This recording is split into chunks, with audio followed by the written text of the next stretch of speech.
Definisi e-commerce. E-commerce adalah proses membeli, menjual, atau menukar barang, jasa, dan informasi melalui jaringan elektronik, terutama internet. E-commerce mencakup berbagai aktivitas seperti transaksi bisnis online, pembayaran digital, pengelolaan inventaris, hingga layanan pelanggan secara daring.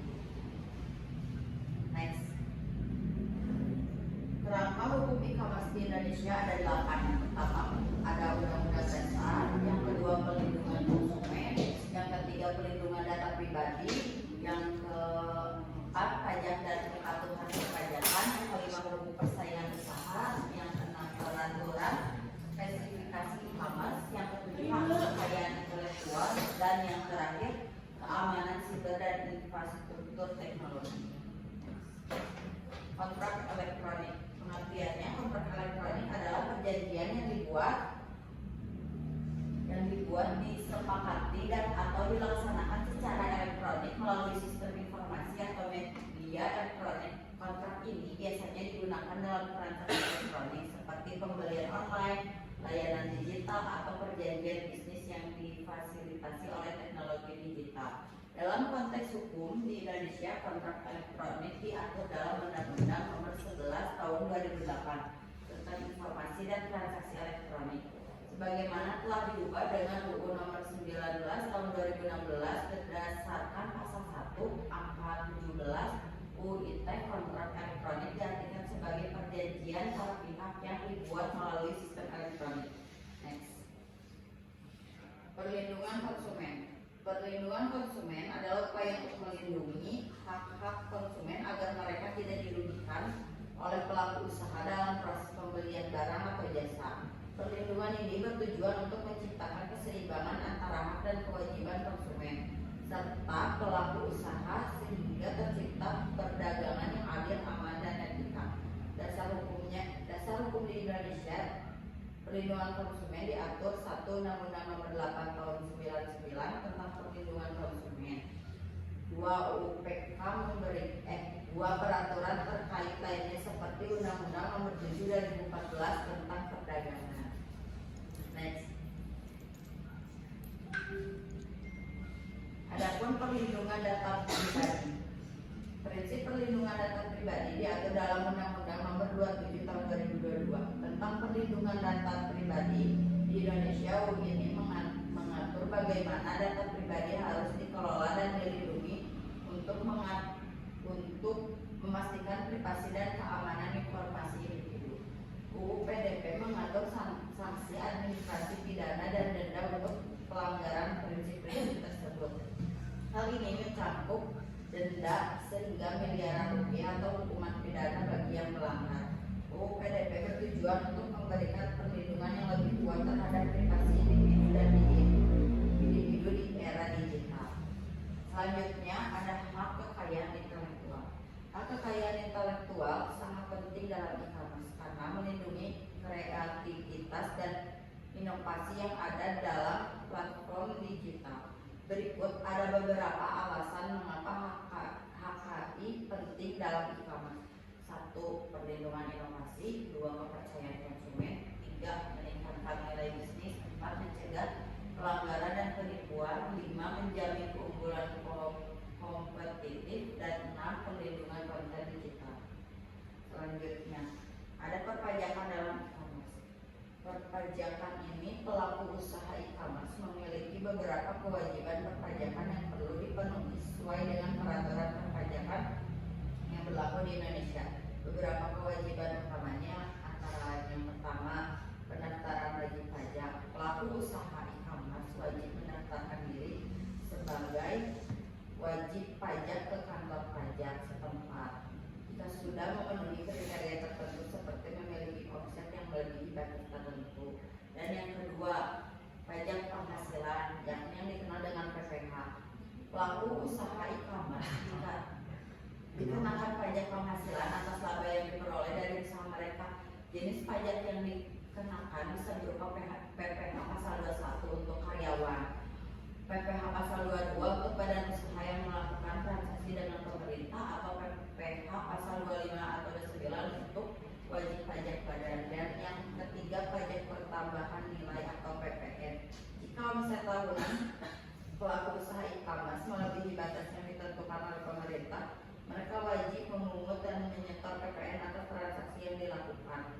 PPN ini biasanya dikenakan pada barang atau jasa yang dijual kepada konsumen. Selanjutnya ada keamanan transaksi elektronik. Yang pertama, enskripsi.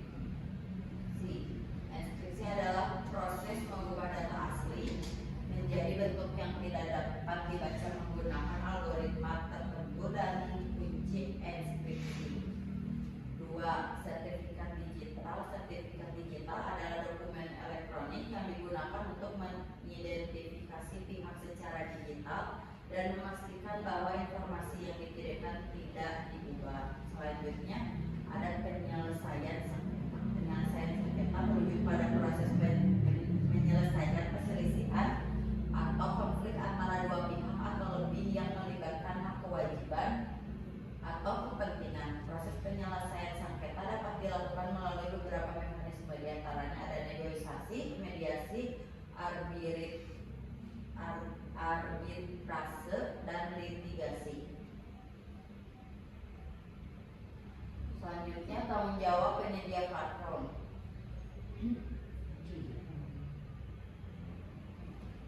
Penyedia ini melibatkan beberapa langkah penting, antara lain 1. Pemeriksaan komplain, 2. Pemberian sanksi, dan yang ketiga kerjasama dengan otoritas hukum, 4. Pemberitahuan dan tindakan cepat, 5. Pendidikan dan penyuluhan. Kebijakan ini bertujuan untuk menciptakan lingkungan yang aman bagi penggunanya dan mematuhi yang berlaku di negara tempat platform tersebut beroperasi. Lanjut.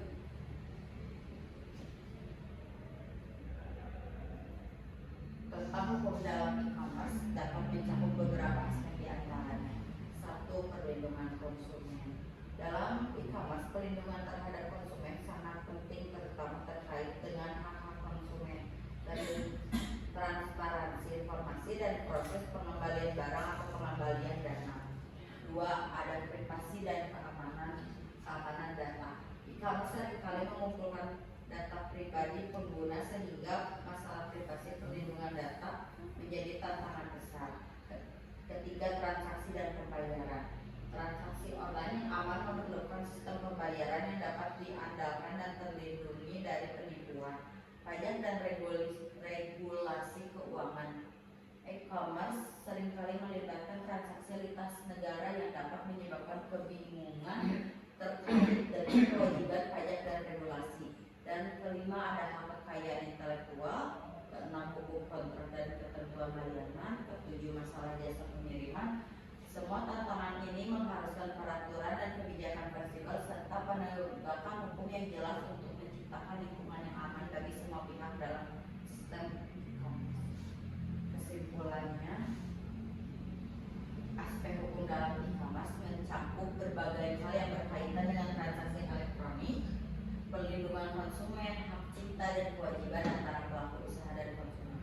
Secara keseluruhan, aspek hukum dalam e-commerce bertujuan untuk memastikan transaksi yang adil, transparan, dan aman bagi semua pihak yang terlibat. Terima kasih atas perhatiannya. Dari yang saya sampaikan tadi, ada pertanyaan? Ada. Boleh. Dengan saudara siapa? Enggak. Boleh. Saya ingin bertanya, apa saja prinsip utama dalam hukum? Salah. Yang mana, maaf pertanyaannya? Apa saja regulasi utama yang mengatur e-commerce di Indonesia? Apa saja regulasi utama yang mengatur e-commerce di Indonesia? Apa saja regulasi?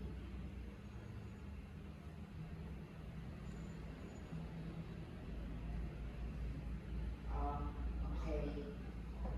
Jawabannya ya, saya akan menjawab pertanyaan dari Rangga. Beberapa regulasi utama yang mengatur e-commerce di Indonesia antara lain, 1. Ada Undang-Undang Nomor 11 Tahun 2008 tentang Informasi dan Transaksi Elektronik. Terus yang kedua ada Peraturan Pemerintah Nomor 71 Tahun 2019 tentang penyelenggaraan sistem dan transaksi elektronik. Ketiga, ada peraturan pemerintah nomor 80 tahun 2019 tentang perdagangan melalui sistem elektronik. Dan yang terakhir ada Undang-Undang nomor 8 tahun 99 tentang perlindungan konsumen. Bagaimana dengan jawabannya? Siap. Baik. Terima kasih buat semuanya perhatiannya. Sekian presentasi dari saya. Maaf bila ada yang kurang penyampaiannya. Assalamualaikum warahmatullahi wabarakatuh. Waalaikumsalam. Assalamualaikum warahmatullahi wabarakatuh. Waalaikumsalam warahmatullahi wabarakatuh. Saya akan menjelaskan presentasi tentang hukum e-commerce, peraturan dan kebijakan dalam dunia perdagangan digital menjamin keamanan, kepercayaan dan keadilan dalam transaksi digital. Dari saya Gilang Ramadan dengan NPM 349 dari manajemen JPG.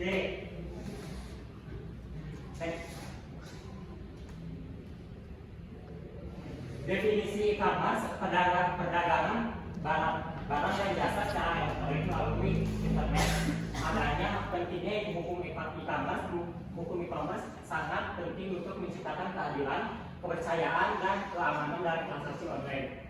Untuk melindungi konsumen dan pelaku usaha, melindungi konsumen dengan pelaku usaha dalam e-commerce merupakan bagian penting dari menciptakan ekosistem digital yang aman, adil dan terpercaya. Meningkatkan kepercayaan dalam transaksi digital, sangat penting untuk mendorong partisipasi masyarakat dalam ekosistem ekonomi digital. Untuk peraturannya sendiri, dasar e-commerce di Indonesia ada beberapa. Yang pertama ada UU ITE, Undang-Undang Nomor 11 Tahun 2008. Yang kedua ada dasar hukum transaksi elektronik. Yang ketiga ada aturan tentang tanda tangan elektronik, data pribadi dan informasi elektronik.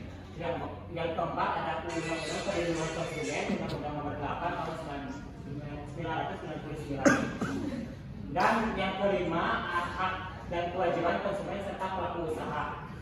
Yang keenam ada PP nomor 80 tahun 2019 dan yang ketujuh mengatur perdagangan melalui sistem elektronik.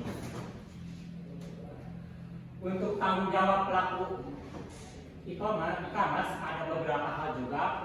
Adanya platform penjualan, menyediakan informasi produk atau jasa secara jelas dan benar, menjamin keamanan data pengguna, pelaku usaha tidak melakukan praktik curang atau menyesatkan, dan mematuhi ketentuan pajak e-commerce. Hak dan kewajiban konsumen ada beberapa hal. Satu yang pertama ada hak konsumen, yang kedua mendapatkan informasi yang benar tentang produk, yang ketiga privasi data untuk terlindungi, dan keempat kompensasi jika terjadi pelanggaran. Kewajiban konsumen mematuhi aturan pembayaran dan penggunaan layanan. Adapun isu hukum dalam e-commerce,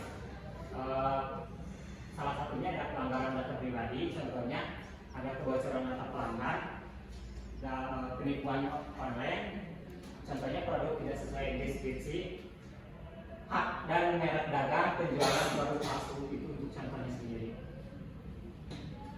Untuk tujuan hukum e-commerce dirancang untuk menciptakan lingkungan transaksi digital yang aman, adil, dan terpercaya. Berikut adalah tujuan utamanya. Yang pertama, melindungi konsumen. Yang kedua, melindungi pelaku usaha. Yang ketiga, meningkatkan kepercayaan. Yang keempat, mendorong pertumbuhan ekonomi digital. Yang kelima, mengatur persaingan usaha yang adil. Yang keenam, mencegah kejahatan cyber. Dan yang ketujuh, menjamin keamanan sistem dan transaksi.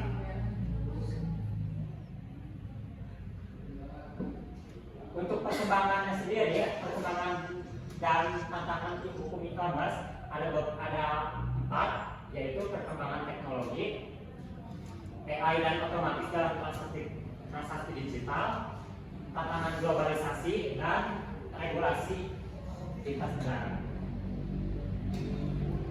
Masa depan hukum e-commerce seiring dengan perkembangan teknologi dan pertumbuhan ekonomi digital hukum e-commerce perlu terus beradaptasi agar mampu mengatur tantangan dan peluang baru. Berikut adalah beberapa aspek yang akan membentuk masa depan hukum e-commerce. Salah satunya adaptasi terhadap teknologi baru, AI, metaverse, dan blockchain. Yang kedua, perkembangan regulasi di era globalisasi. Yang ketiga, ada harmonisasi hukum internasional. Yang keempat, keselarasan dengan perubahan sosial dan ekonomi. Dan yang kelima, ada kolaborasi pemerintah dan industri. Dengan regulasi yang proaktif dan kolaboratif, hukum e-commerce dapat mendukung perkembangan ekonomi digital secara global dan lokal. Adapun regulasi e-commerce di Indonesia. Yang pertama ada UU nomor 11 tahun 2008 tentang informasi dan transaksi elektronik, yaitu UU ITE. Ada Undang-Undang nomor 27 tahun 2022 tentang perlindungan data pribadi. Yang ketiga peraturan OJK tentang sistem pembayaran online. Yang keempat surat edaran Bank Indonesia tentang sistem pembayaran elektronik.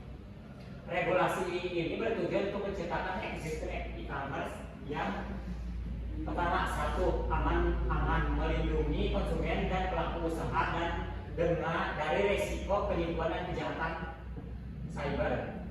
Yang kedua, adil, mendorong persaingan usaha yang sehat. Dan yang ketiga, terpercaya, menjamin kepercayaan masyarakat terhadap transaksi digital. Dengan regulasi yang kuat, Indonesia terus mendukung perkembangan ekonomi digital yang inklusif dan berkelanjutan.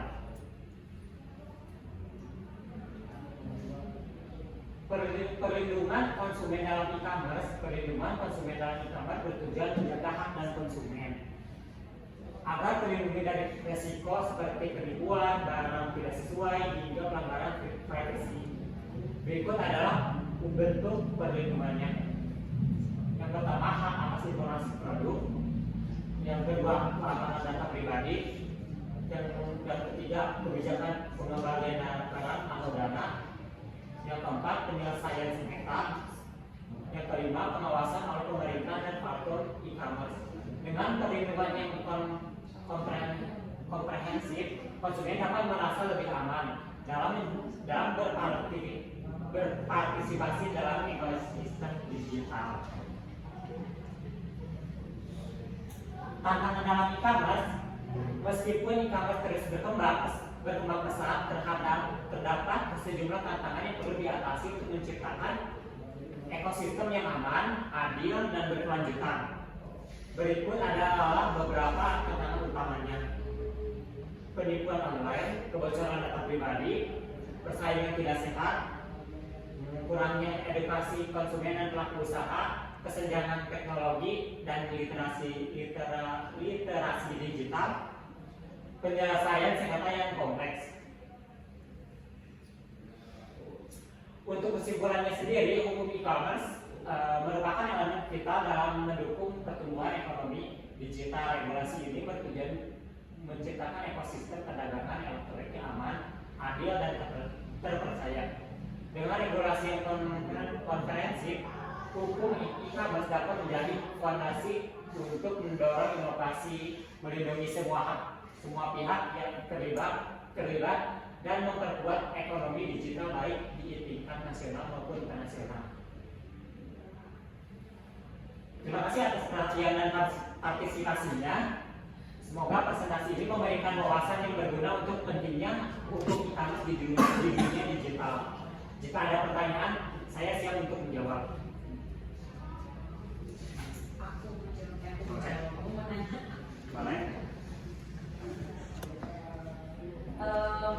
Kewajiban pelaku usaha dalam e-commerce itu seperti apa sih? Oke. Terima kasih atas pertanyaannya.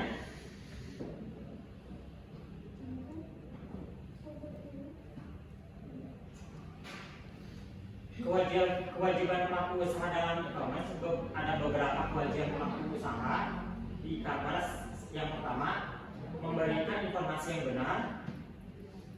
Yang kedua, menyediakan fasilitas pembayaran yang aman. Yang ketiga, melakukan pengiriman sesuai waktu yang dijanjikan. Dan yang keempat, mencatat dan melaporkan transaksi untuk keperluan perpajakan. Ada yang mau ditanyakan lagi? Sekian presentasi dari saya. Assalamualaikum warahmatullahi wabarakatuh.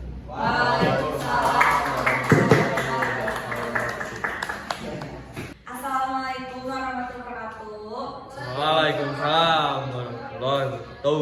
Saya Radina Hikmah akan mempresentasikan perihal hukum e-commerce. Dan saya di sini dari kelas manajemen.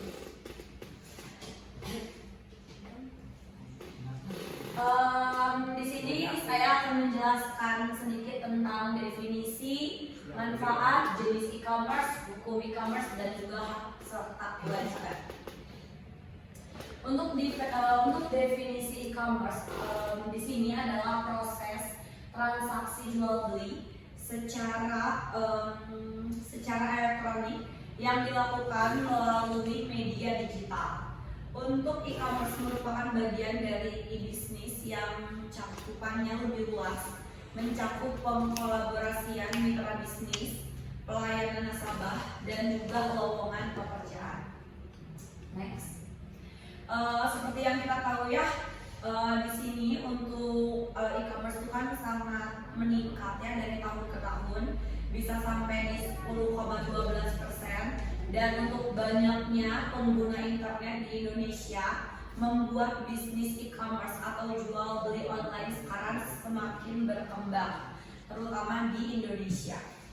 Meningkatnya angka jual beli secara online ini secara tidak langsung berdampak juga terhadap perkembangan aturan-aturan hukum serta menjalankan bisnis online atau melakukan transaksi online. Di bawah ini merupakan beberapa aspek hukumnya.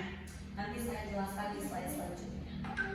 Nah, di sini juga ada beberapa manfaat e-commerce yang bisa kita dapatkan, mulai dari biayanya yang bisa lebih rendah, terus juga jangkauannya luas, bisa dibuka secara 24 jam, transaksi dan pengiriman barang juga lebih mudah. Tidak perlu stok barang, bisa mempelajari juga untuk bahasa untuk pelanggannya. Next. Nah, di sini juga ada beberapa jenis e-commerce. Salah satunya ada business to business, lalu juga ada business to public administration, ada business to customer, ada juga di sini customer to business, customer to public administration, dan juga ada customer to customer.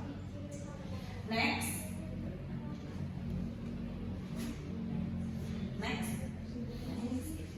Nah, lalu di sini juga ada beberapa hukum e-commerce. Salah satunya dari Undang-Undang Nomor 11 Tahun 2008, yaitu mengatur pengaturan awal e-commerce di Indonesia.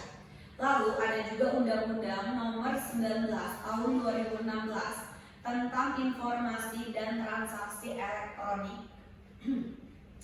Lalu ada juga Undang-Undang Nomor 8 Tahun 1999 tentang perlindungan konsumen, memberikan perlindungan terhadap hak-hak konsumen dalam transaksi jual beli online.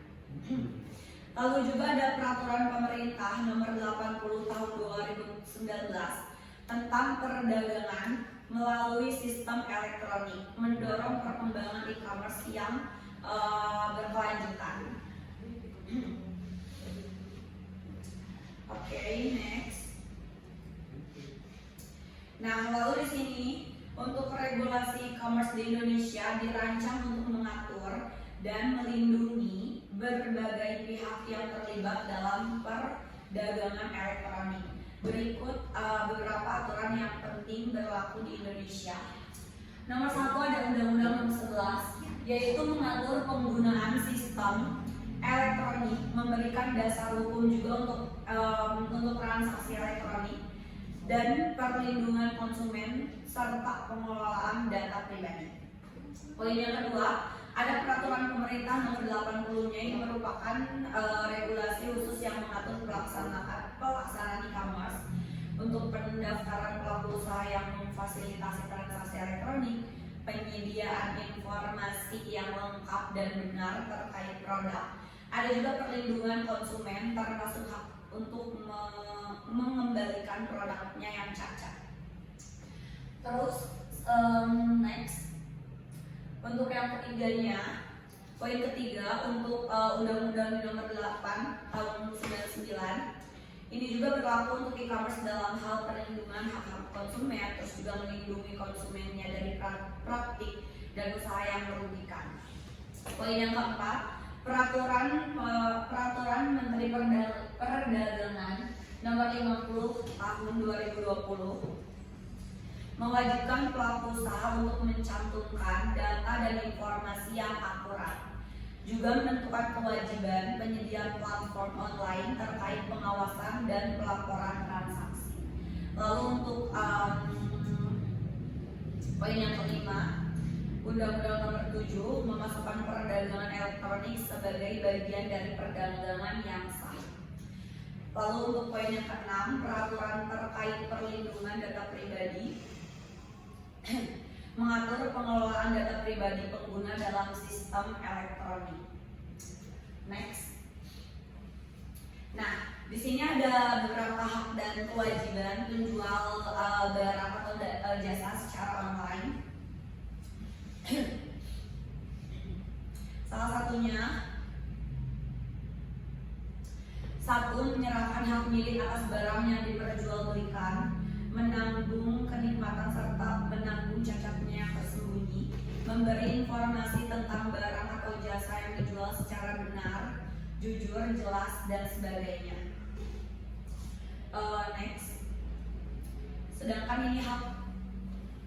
Sedangkan untuk hak penjual berdasarkan pasal 66 untuk pasal 6 UU Perlindungan Konsumen menentukan dan menerima harga pembayaran atas penjualan barang sesuai dengan kesepakatan antara penjual dan pembeli.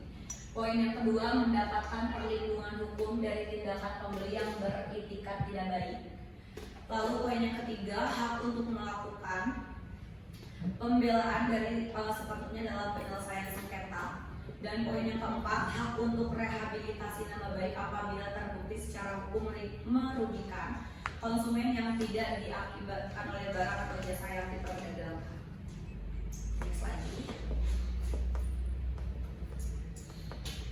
Nah, selain penjual, pembeli juga sebagai salah satu pihak dalam transaksi jual beli memiliki hak dan kewajiban yang harus dipenuhi. Contohnya, yang pertama, membaca informasi dan mengikuti prosedur atau petunjuk tentang penggunaan atau jasa yang dibelinya. Poin yang kedua, beritikat baik dalam melakukan transaksi jual beli barang atau jasa tersebut. Dan yang ketiga, membayar harga pembelian sesuai dengan yang telah disepakati. Lalu untuk poin keempat, mengikuti upaya penyelesaian hukum secara patuh apabila timbul sengketa dari proses jual beli tersebut.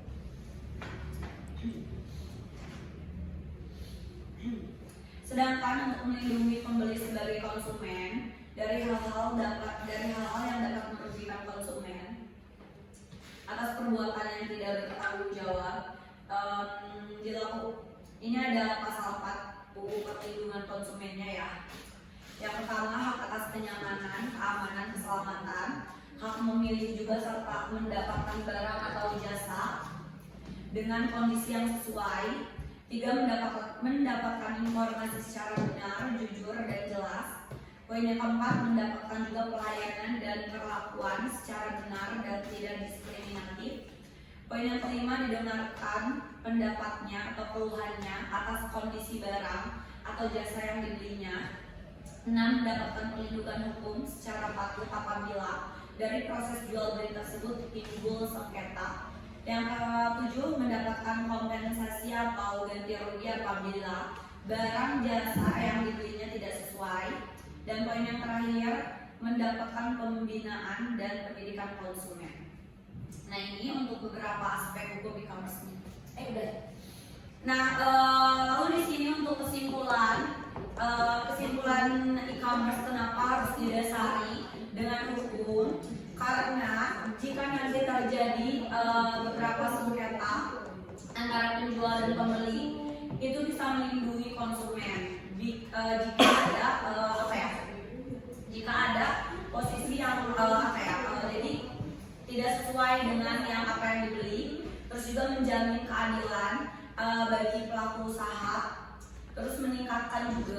kepercayaan dalam ekosistem digital, mengatur juga risiko penyelesaian dari sengketanya, dan mendukung perkembangan ekonomi digital.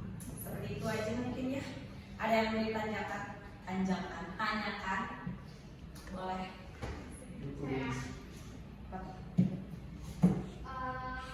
Kalau data pribadi konsumen itu dilindungi nggak sih dalam e-commerce ini? Atau ada undang-undangnya nggak di Indonesia yang menjamin dilindungi hal ini? Jadi untuk data pribadi apakah dilindungi atau tidak oleh undang-undang gitu? Seperti yang tadi dijelaskan ya, memang untuk data pribadi itu kan sudah dilindungi. Dan itu juga ada di Undang-Undang Nomor 27 Tahun 2022. Jadi pengelola e-commerce itu wajib menjaga kerahasiaan data pribadi konsumen dan tidak boleh menyebarluaskan tanpa izin konsumen. Seperti itu sudah ada di RUU Perlindungan Data Pribadi atau PDP, juga sudah disahkan di Undang-Undang Nomor 27 Tahun 2022. Oke, sekian presentasi dari saya. Terima kasih banyak. Assalamualaikum warahmatullahi wabarakatuh. Waalaikumsalam.